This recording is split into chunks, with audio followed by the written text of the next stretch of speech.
Hello all. I realize that we are still facing some problems with the gridding. So I thought let me just show you an easy way how we can do it. Okay. Now I have this layout of somebody who has sketched it. This is not to scale, but in case you have your layout to scale, maybe from a brochure, or maybe your architect has given you, or from your rent agreement or your registry. Okay, so they all normally have it to scale.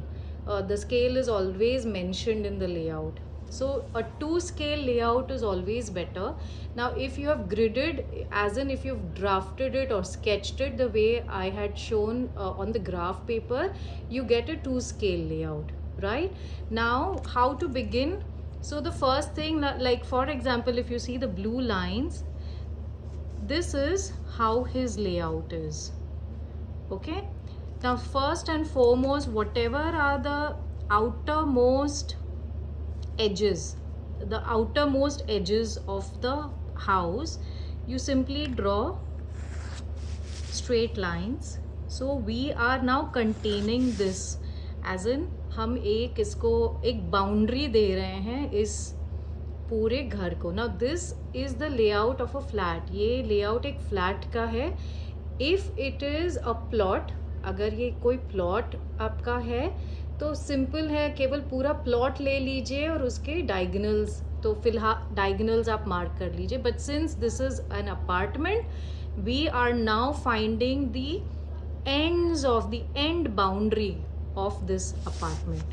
So I've taken these two lines और फिर this is the farthest most, सबसे outer वाला जो boundary है, right? So ये एक block बन गया है यहाँ पर. If you can see, this is where the outermost boundary has now been created for this flat. Okay, now that we have created the outermost boundary of this flat, irrespective of क्या आ रहा है नहीं आ रहा है कि यहाँ cut हो रहा है या what, जो भी लास्ट की बाउंड्री है हम उसका एक प्रॉपर रेक्टेंगुलर या स्क्वायर जो भी शेप बनता है वो हम बाउंड्री बना रहे हैं. Now the next step, now that you have the four corners, you simply have to make a diagonal. You simply have to make a diagonal. तो कॉर्नर टू कॉर्नर, जो कॉर्नर आ रहा है क्रॉस में हम बना रहे हैं ताकि हमारा सेंटर पॉइंट निकल आए, ब्रह्म स्थान निकल आए. राइट, तो ये दो डायगोनल्स, तो ये हमारा ब्रह्म स्थान आ गया यहाँ पर. This is the centre now of this house. Okay, now always remember, एक बात का आप ध्यान रखिएगा कि अगर ये टू स्केल होगा, मतलब अगर आप प्रिंट आउट भी लेते, अगर आपने इसको ड्रॉ किया है स्केल के साथ कि प्रॉपर यही साइज का वो रूम है, ऑफ कोर्स हमने स्केल डाउन किया है, but it has to be to scale, वरना आपका centre will get affected and then you will not get the right zones. ठीक है, तो इस बात का ध्यान रखना है आपने. You have to be very particular that this is a two scale drawing. Okay, now we've got the center of this apartment. ठीक है, as per हमने diagonals बना लिए, इसकी outer boundary निकाल के center निकाल लिया. Now the next step is to plot the direction. अब हम direction कैसे ले रहे हैं, तो जिनका ये layout है उन्होंने मुझे ये direction अपने he stood here at the center of his house, उन्होंने अपना कंपस जो मोबाइल पर है उसको रख के, क्योंकि उनका मेन डोर यहाँ पर है, so he placed it at the centre and he took a screenshot of the directions that he is got. So if you see it's showing 191 degrees south. अगर आप इसको क्लोजली देखेंगे तो south, it is not on the central line, south is about 11 degrees away from the vertical line. अब हम इसको कैसे plot करेंगे? सबसे पहले हमें एक वर्टिकल लेना है सेंटर से. Make sure it's proper and vertical, and one we have to have a horizontal line through the centre. तो हमने अब एक प्लस बनाया है, ये हमारा एक्सिस बन गया है. अब इस एक्सिस पर आप देखिएगा, दिस इज 180 डिग्रीज, 180 डिग्रीज के बाद ये 191 डिग्री साउथ है, इसका मतलब 11 डिग्रीज का फर्क है स्ट्रेट लाइन में, मतलब हमारा साउथ यहाँ कहीं होना चाहिए. So to first let me plot my north south.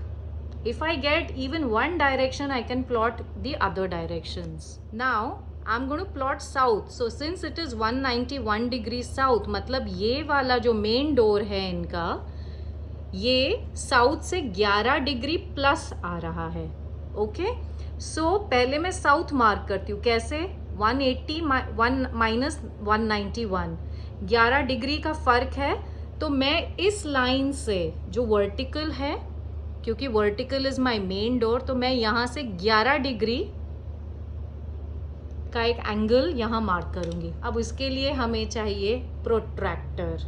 Okay, हमने हॉरिजॉन्टल लाइन पे प्रोट्रैक्टर रख दिया और यहाँ से मैंने 11 डिग्रीज मार्क किया. सो 90 to 80 is 10 and another, this is my 11 degrees. Okay, इस सेंटर से अब हमने इसको प्लॉट किया. ये बन गया मेरा साउथ. इसी को आप नीचे ले लीजिए. ये बन गया हमारा नॉर्थ. अगर हम इससे वेरीफाई करें, ये बन गया साउथ, ये बन गया नॉर्थ.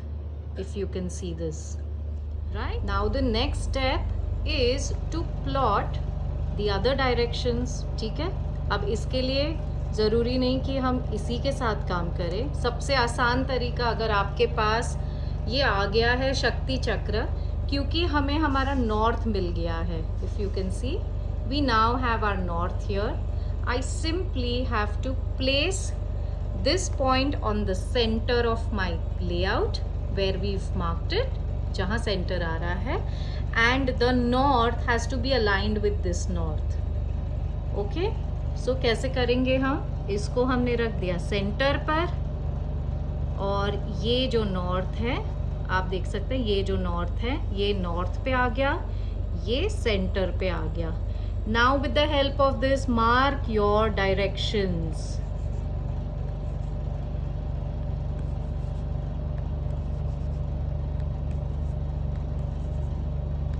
जो ये रेड लाइंस हैं, ठीक है, आपके सारे जोन्स मार्क हो जाएंगे, जिससे फिर जब ये मार्क हो जाएंगे, इसको आप हटा लीजिएगा शक्ति चक्र को. सिंपली सेंटर से अब आप इसको खींचते जाएंगे lines. You will get your respective zones. Hope it is clear. In case of any queries you can reach out to me. Thank you.